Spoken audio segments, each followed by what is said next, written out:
Halo, salam sejahtera Malaysia.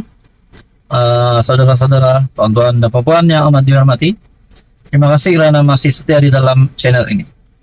Nah, baru-baru ini saya ingin berkongsi kepada semua yang menonton video hari ini satu kejutan baru kepada Malaysia, khususnya kepada kepimpinan politik Malaysia, tidak kira daripada kerajaan, daripada pembangkang, tak kira daripada kepimpinan Muhyiddin Yassin, Mahathir Mohamad, Hadi Awang, dan juga Datuk Seri Anwar Ibrahim. Terdapat satu kejutan ataupun satu lagi pemergian yang mengejutkan. Nah, di sebalik situasi ini yang berkata ada unsur jenayah berkaitan dengan kematian dalam lokap Balai Polis Sungai Besar, menjadi persoalan adakah kematian ini terlibat dengan unsur jenayah ataupun tidak. Nah, disahkan dalam satu artikel dari Malaysia Kini, kematian dalam lokap Balai Polis Sungai Besar tiada unsur jenayah. Kenyataan daripada polis sendiri. Mungkinkah ini satu kematian yang pasti mengejutkan ramai kepimpinan politik Malaysia? Di dalam artikel ini daripada Malaysia Kini menyebut bedah siasat ke atas seorang lelaki yang meninggal dunia ketika dalam tahanan di Balai Polis Sungai Besar, Selangor, mendapati tiada sebarang kecederaan berunsurkan jenayah. Pengarah Jabatan Integriti dan Pematuhan JIPS Bukit Aman, Azri Ahmad, dalam satu kenyataan berkata, bedah siasat ke atas lelaki berusia 49 tahun itu dijalankan di Hospital Sungai Buloh kira-kira jam 4.20 petang, dan ujian pengesanan COVID-19 juga menunjukkan keputusan negatif. Hasil bedah siasat mendapati tiada sebarang kecederaan berunsurkan jenayah yang dikesan, dan punca kematian masih pending laboratory investigation, katanya dalam kenyataan. Azri berkata, lelaki itu ditangkap di bawah Seksyen 12 dalam kurungan 2 Akta Dada Berbahaya 1952 pada 26 Oktober dan ditahan di lokap berkenaan untuk siasatan lanjut. Pada 27 Oktober, jam lebih kurang 3.30 pagi, anggota petugas lokap dapati OKT ataupun orang kena tangkap dalam keadaan meniarap dan tidak sadarkan diri. Pihak hospital segera dihubungi untuk mendapatkan rawatan selanjut. Pada jam lebih kurang 4.40 pagi, penolong pegawai perbatan telah hadir dan membuat pemeriksaan ke atas orang kena tangkap serta mengesahkan kematian. Menurutnya, unit siasatan jenayah dan kematian dalam tahanan JIPS Bukit Aman akan meneruskan siasatan dan pelbagai sudut dalam sebelum menyerahkan hasil siasatan kepada coroner. Bagi saya ini pasti satu kematian yang mengejutkan ramai, mengejutkan kepimpinan PDRM sendiri, kepimpinan Kota Polis Negara, dan juga kepimpinan politik di Malaysia. Saudara-saudara, apa komen Anda berkaitan dengan hal ini? Sekian saja untuk kali ini, teruskan bersama di dalam channel ini untuk info yang seterusnya. Halo semua, salam sejahtera Malaysia. Selamat datang ke channel Velos Lifestyle, kembali lagi dengan satu lagi isu hangat hari ini. Saudara-saudara, saya melihat dalam beberapa video daripada rakan-rakan pemerhati politik. Saya melihat ada tajuk-tajuk yang mengejutkan, tajuk-tajuk yang hangat, yang menggemparkan.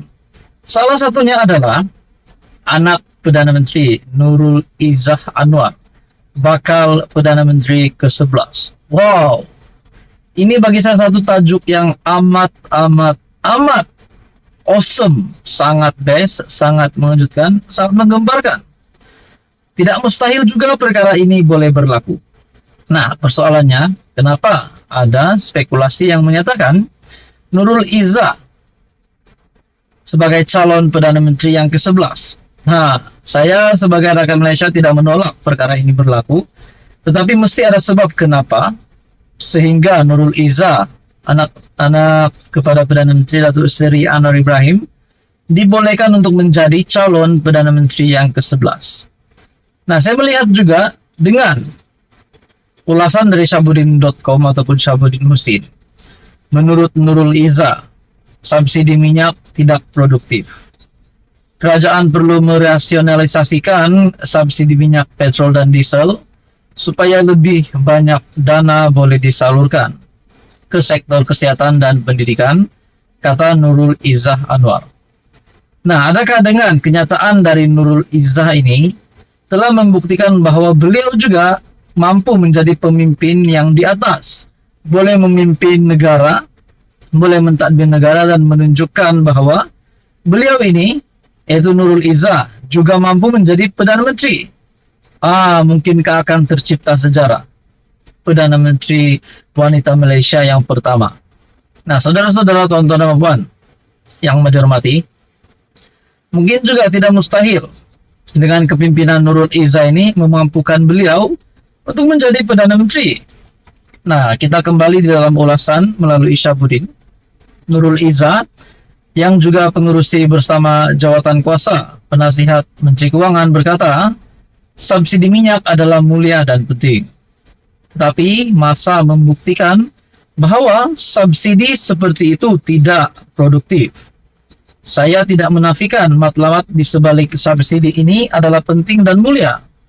Tetapi ia terbukti tidak berkesan. Lihat buktinya, tahun lalu kita menghabiskan RM52 bilion untuk subsidi minyak. Ia membentuk 74% daripada jumlah subsidi keseluruhan, merangkumi 2,9% daripada KDNK kita. Ia bertentangan dengan kos operasi kesihatan kita yang hanya sebanyak 1,7% daripada KDNK, kata Nurul Izzah dalam ucapan peresmian di Forum Ekonomi Belia di Bank Negara Malaysia. Beliau juga membandingkan perbelanjaan subsidi minyak dengan perbelanjaan pembangunan tahun lalu, RM99 bilion, dan mengatakan uang itu boleh disalurkan ke dalam dana pembangunan. Perbelanjaan pembangunan adalah penting kerana ia melibatkan peningkatan dalam bidang kesehatan dan pendidikan, dan itulah tempat berlakunya potensi ekonomi. Bayangkan kerugian besar dalam kos peluang. Bekas MP Permatang Pauh itu juga berkata, ketika ekonomi Malaysia matang, sektor awam perlu membolehkan kekayaan negara diagihkan dengan baik.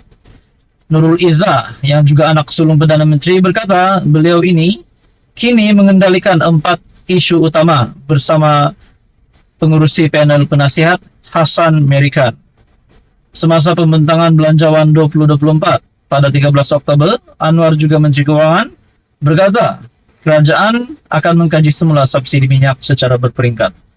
Adakah dengan kenyataan ataupun kehebatan yang ditunjukkan oleh Nurul Izzah ini membolehkan beliau untuk menjadi Perdana Menteri yang ke-11? Apa komen Anda? Teruskan bersama di dalam channel ini untuk info yang seterusnya.